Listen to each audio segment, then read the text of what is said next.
Yo, pacar gua. Oke, ya kali ini kita akan bahas mengenai top 5 film DCU terbaik. Karena memang gua baru nyadar ternyata gua belum buat video ini, Pak. Jadi gua udah bikin konten di situ selama 3 tahun ya, setelah gua tuh bikin YouTube ini. Dan gue berusaha ternyata gue tuh belum pernah bikin konten mengenai film favorit DCU terbaik gue. Karena ya gue pada situ tuh fokusnya ke Arrowverse sama berbagai macam komik-komik DC yang pernah gue baca kayak Injustice dan sebagainya ya. Dan sini gue akan bahas mengenai top 5 film DCU terbaik versi Mario Angelo. Jadi kalau kalian ingin punya top 5 film DCU terbaik menurut kalian sendiri, tulis aja di kolom komentar di bawah, oke? Dan kita bisa diskusi bareng seperti biasa. Tapi sebelum itu kalian tonton dulu video ini, oke ya? Karena ini memang juga aja enaknya kalau Natal seperti ini. Gue tuh pengennya nonton film DCU mulu. Karena DCU tuh menurut gue tuh timelinenya bisa bagus, tapi karena WB-nya kampret, jadi ya gue anggap itu DCU itu sebagai stand alone movie aja, just seperti itu, gak terhubung ke berbagai macam film-film yang lainnya, just seperti itu. Karena itu kita akan bahasnya di video ini. Oke, sebelum kita lanjut video ini, jangan lupa tekan tombol subscribe. Karena kalau kalian tekan tombol subscribe dan like video sebanyak-banyaknya, dan juga share video teman-teman kalian, maka gue akan lebih semangat lagi buat video untuk kalian. Oke, ya kita akan bahas mengenai top 5 film DCU terbaik menurut Mario Angelo, menurut gue sendiri. Langsung kita masuk segmen ke DC Universe Indonesia.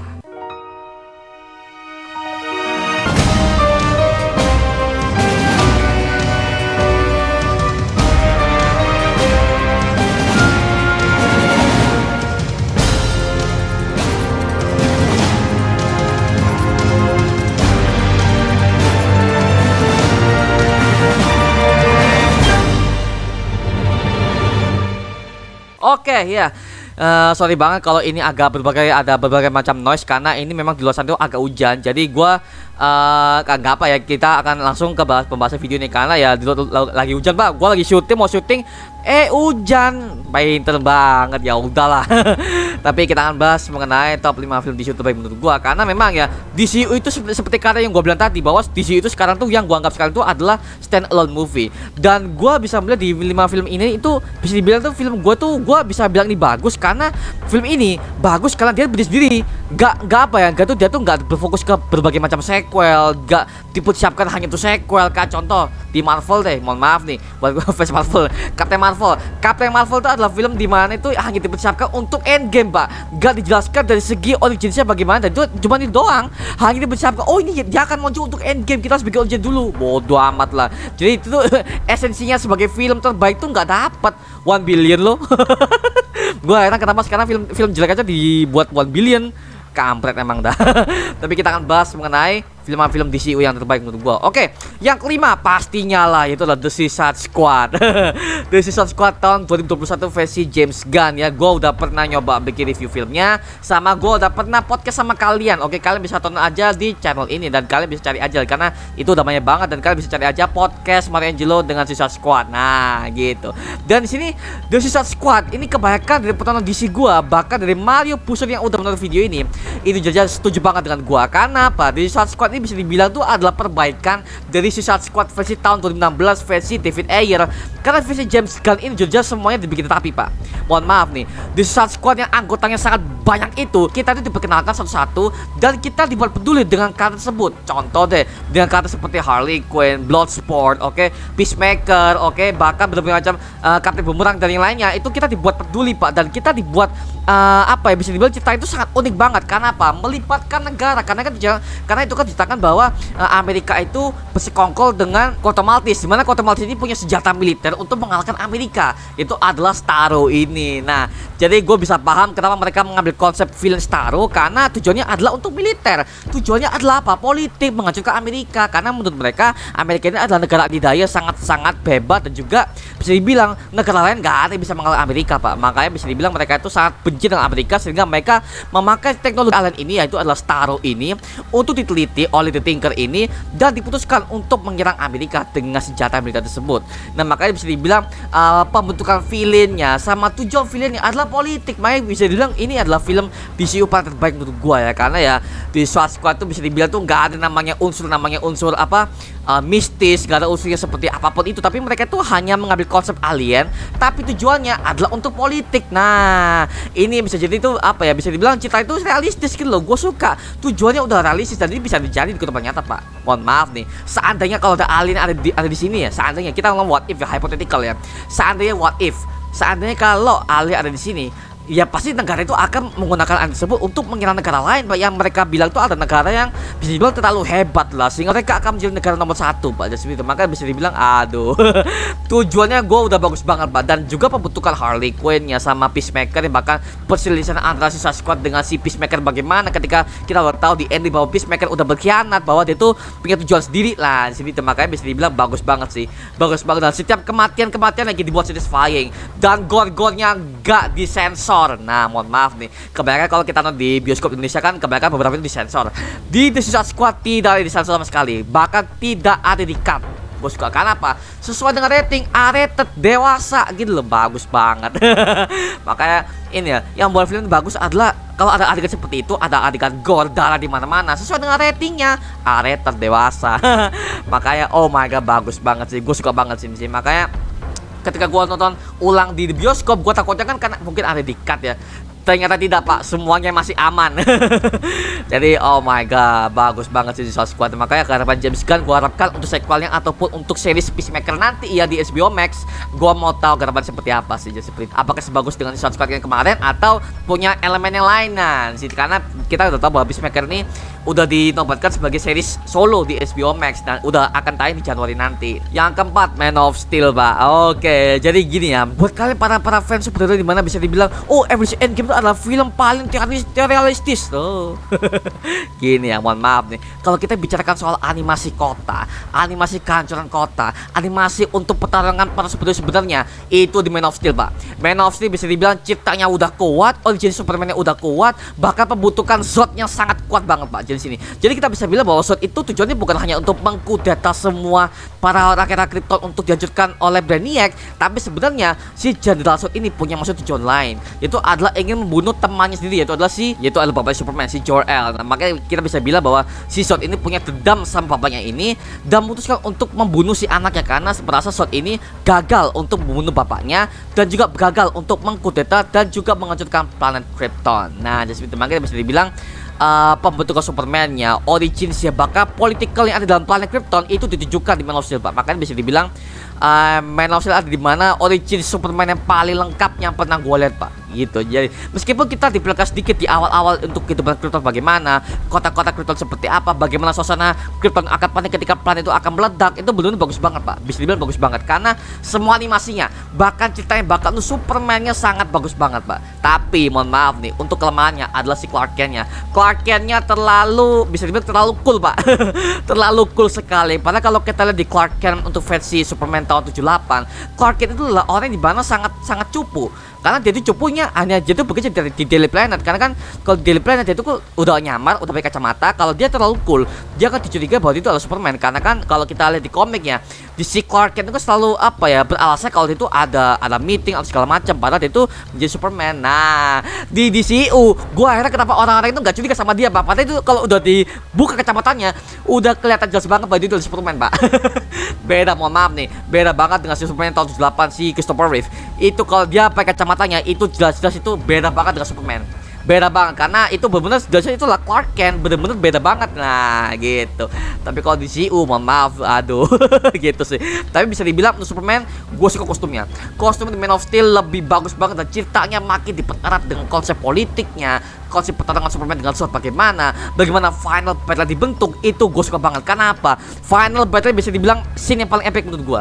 Scene yang paling epic dimana itu CGI-nya sangat main banget, Pak. Mohon maaf, bahkan bisa melebihi Avengers Endgame. Mohon maaf, gue suka ngomong gini ya. Gue bukannya soal fanboy bikin, bukan. No, gue melihatnya hanya dari segi CGI animasi dan juga realistisnya bagaimana. Kenapa? Kalau gue udah lihat pertempuran Avengers tahun 2012 bisa dibilang itu melibatkan satu kota, itu kurang banget, Pak. Mohon maaf, masih kurang. Itu lebih bagus banget di Man of Steel. Mohon maaf, Man of Steel itu PG-13 loh, PG-13. Tapi kalau masalah soal CGI-nya untuk kaca kota Seldown dan juga teknologi alien yang sangat bisa dibilang tuh di luar nalar tapi masih bagus, Man of Steel sih. Mohon maaf, gue bela-belain Man of Steel karena gue bisa dibilang sangat ribut banget dan kedua ceritanya sangat jelas banget kalau kita lihatnya pelan-pelan ya. Karena Man of Steel itu bisa dibilang tuh lu harus nonton film berkali-kali, Pak. Karena kalau lu lihat nonton sekali itu gak bakal dapat feel-nya.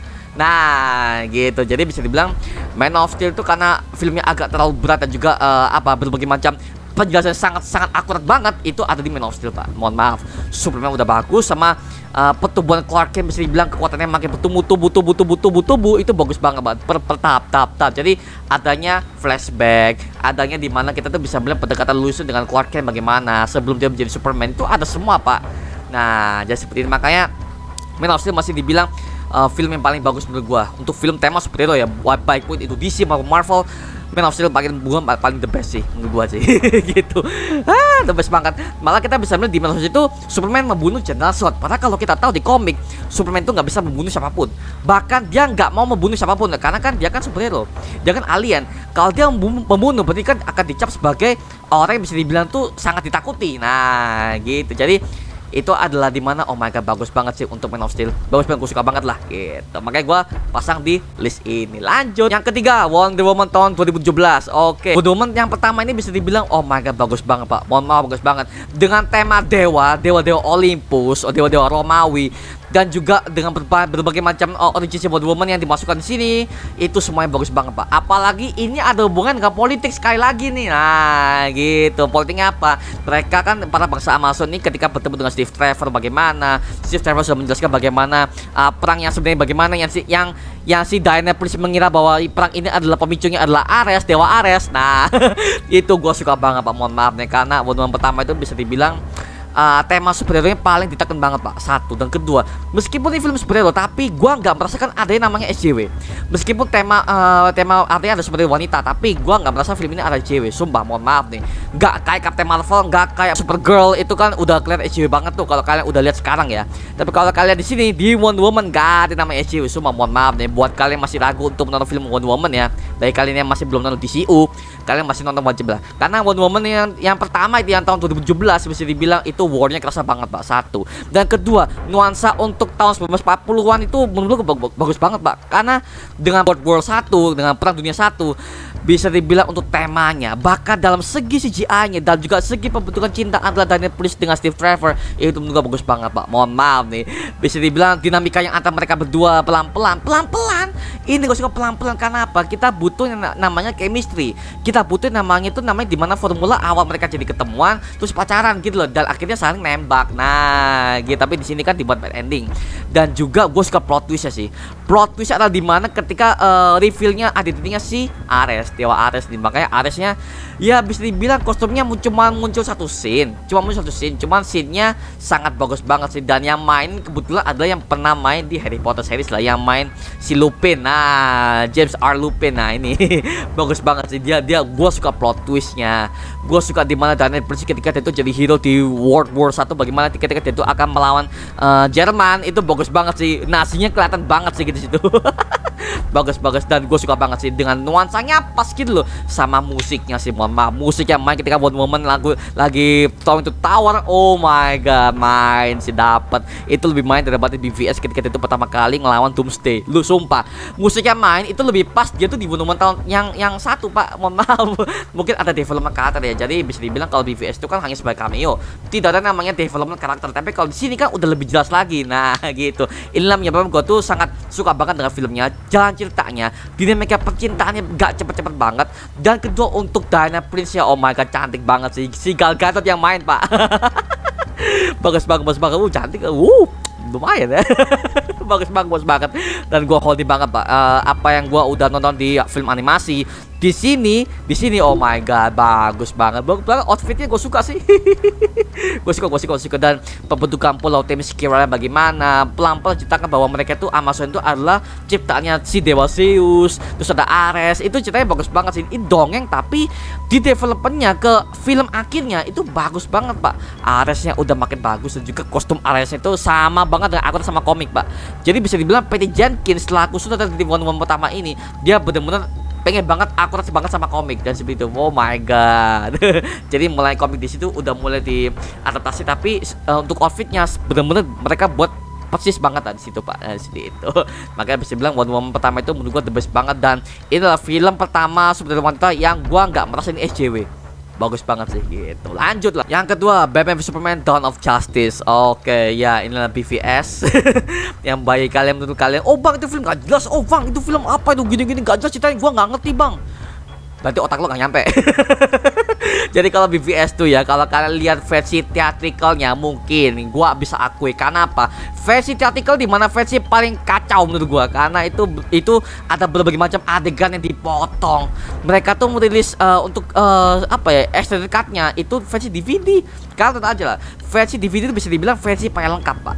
Paling lengkap. Dan juga gue bisa mengerti kenapa Lex Luthor itu bisa jadi jahat. Terus kenapa alasan Lex Luthor itu udah ngejebak Superman bagaimana, awalnya bagaimana, itu udah jelaskan di versi deluxe editionnya. Mohon maaf nih, ini bangke banget WB itu bisa dibilang tuh penjualan itu lebih markup ke DVD dibandingkan ke versi theatrical. Aduh, kampret banget WB.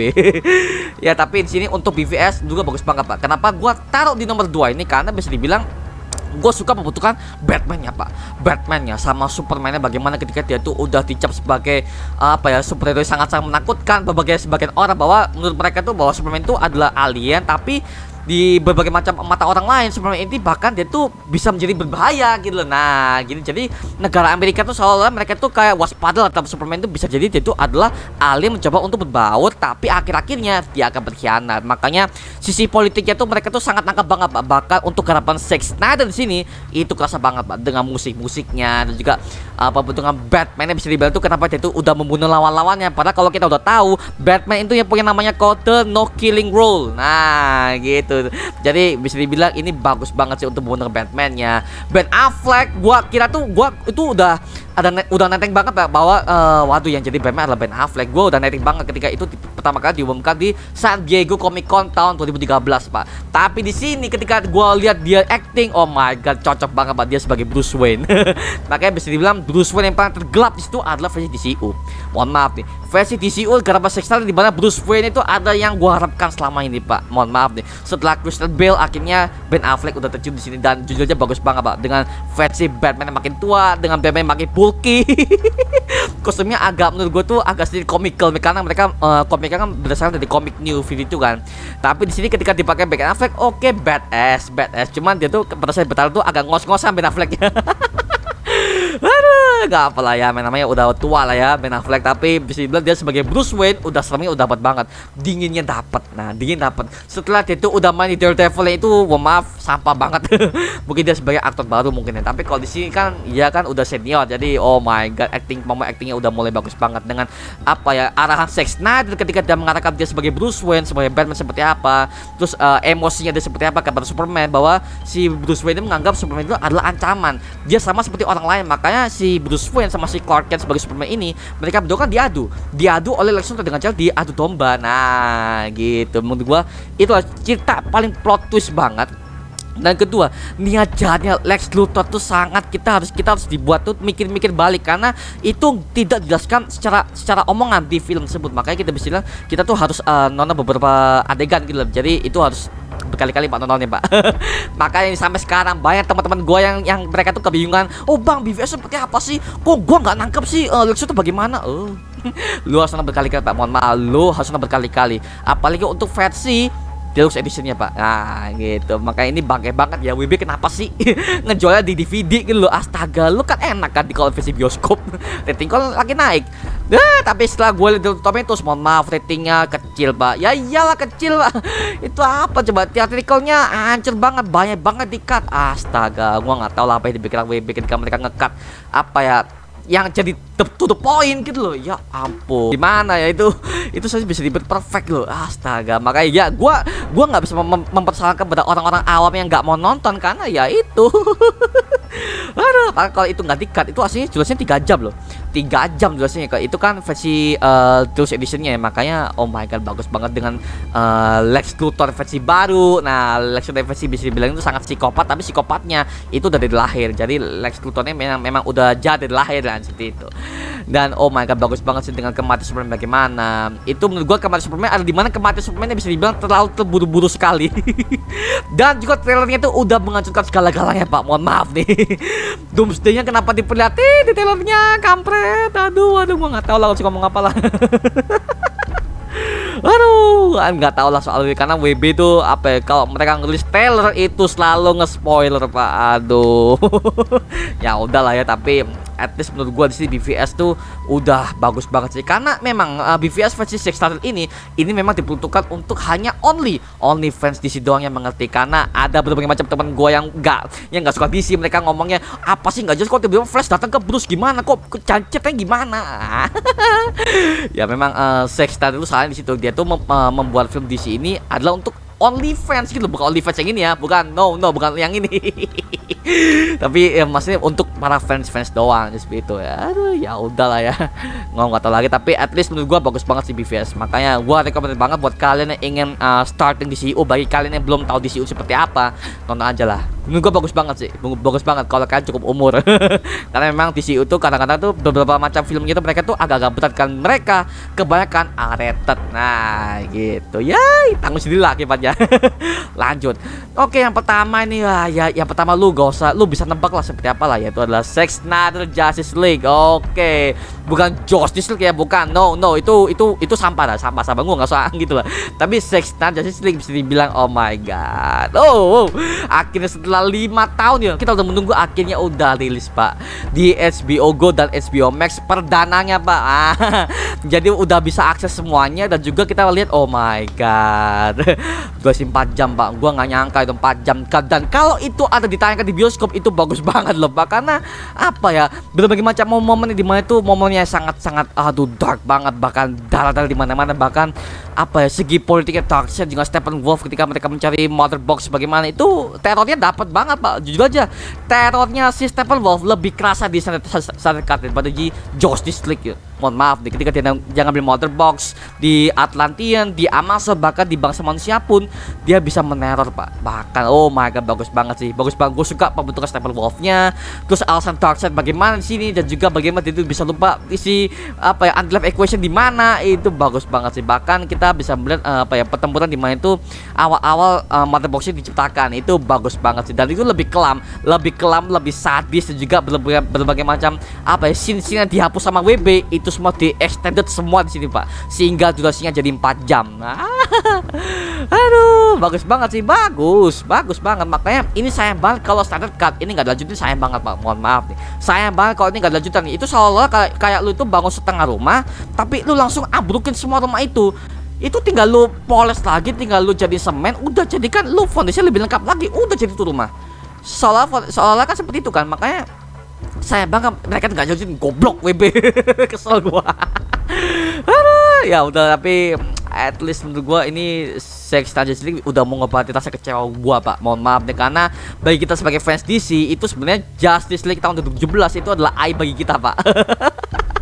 Aduh, gua nggak tahu itu Justice League rasa Avengers Pak. Mohon maaf nih, Joss Whedon Pak. Aduh, gua nggak demen banget tuh kayak sejarah yang udah mengintervensi semuanya jadi hancur. Aduh, nggak tahu lagi lah. Makanya penjualannya sampai anjlok tuh. Tapi dibuat 4K sekarang. Mohon maaf nih, WB ini mau apa nih. Aduh, nggak tahu lagi lah mas. Tapi yang jelas at least Zack Snyder Justice League menurut gua bagus banget sih. Bahkan untuk kedatangan Joker Jared Leto ketika dia ke Bali tuh menurut gua sangat kaget banget Pak ketika ada trailernya tuh. Sumpah, karena kita udah tahu bahwa Jared Leto versi DCU kan dia kan udah selesai dengan WB, karena dia merasa dia udah kecewa dengan film Joker tahun 2019 yang bisa dibilang tuh kenapa gak dia aja memerankan Joker itu, padahal itu lebih bagus loh. Karena apa? Jared Leto juga pemeran Oscar loh.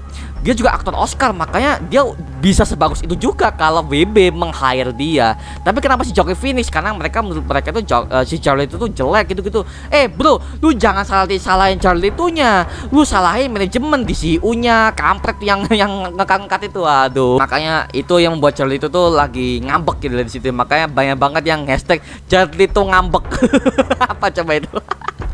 Tapi at least ini gue senang banget ya kembali, dan dengan versi Justice League bisa dibilang tuh dengan arahan Zack Snyder bisa dibilang sangat bagus banget Pak. Mohon maaf nih, Jokernya lebih bagus ini daripada Jokernya di versi Suicide Squad. Beda banget semua Pak, beda banget. Dan ini Jokernya kerasa Heath Ledger banget sih.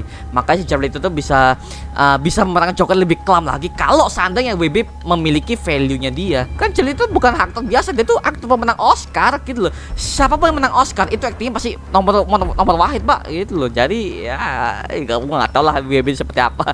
Tapi at least Sex and the City dengan 4 jam tuh gue nggak kerasa banget Pak. Sumpah kalau lo perhatikan ceritanya itu lo gak akan kerasa Pak. Sumpah gak akan kerasa. Gue langsung pas gue langsung mau selesai filmnya, gue langsung selesai. Sumpah Pak, sumpah. Karena gak kerasa banget Pak itu ceritanya. Gue kayak tenggelam Pak dalam ceritanya. Best banget untuk Sex Another ya. Makanya ini harus lanjut sih. Harus lanjut. Gua nggak mau tahu harus lanjut sih. Makanya Sex Another kan sempat mau bocorin JL kedua dengan buku komik Final Crisis Apocalypse kan itu. Aduh, itu harus lanjut sih. Mohon maaf harus lanjut. Lanjut lah, bodo amat lah. Ya udah lah ya, tapi at least menurut gua udah terhibur lah dengan Sex and the City, dengan membuat hari-hari gua tuh jadi makin oh my god, ini baru film DC yang paling gua harapkan nih. Gitu ya. Gitu aja mengenai video kali ini mengenai top 5 film DCU favorit gue. Kalau kalian punya pendapat lain, kalau kalian punya top 5 sendiri film DCU terbaik menurut kalian, kalian tulis aja di kolom komentar dan apa alasannya. Ntar kita akan diskusi bareng-bareng, ntar gua akan bales dan kita akan diskusi bareng di kolom komentar. Oke? Terima kasih udah menonton video ini, jangan lupa like, comment, dan subscribe untuk buat video mendidik kalian semua. Karena gua janji sebisa mungkin gua akan buat video seperti ini lagi untuk kalian. Jadi jangan lupa tekan tombol subscribe dan nyalakan notifikasinya agar kalian tidak ketinggalan video-video baru dari gue. Sampai jumpa di video berikutnya. Adios. Woo!